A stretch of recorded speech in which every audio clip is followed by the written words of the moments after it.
Sveiki, sveikutėliai, mes jau su Laurynu iš Paryžiaus vėl su jumis sveikinamės, turbūt mūsų trečia diena ir šiandien mes susitikom su lietuvaitė Beata, kuri gyvena Paryžiuje ir pro savo kambario langą mato Eifelį.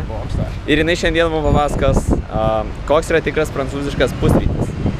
Gerai, tai bagetės, privaloma. Visą laiką po kiekvieno, nebūtinai po pusryčių, bet po belio kokio maisto visą laiką bagetės ir sūris, sviestas.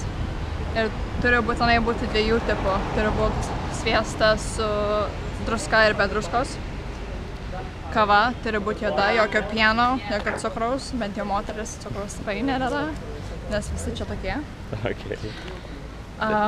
Sūris, tai sakau, privaloma yra, nes yra pilna sūrio parduotuvė ir visas sūris smirda kaip kojos, bet labai skanus. Ir viskas. Ok, tai tokie yra prancūziški pusryčiai, ne? Ja. Tiesa, kažkur skaitėm faktą, kad prancūzų moteris yra mažiausiai nutukusios pasaulyje. Gal taip? Ja.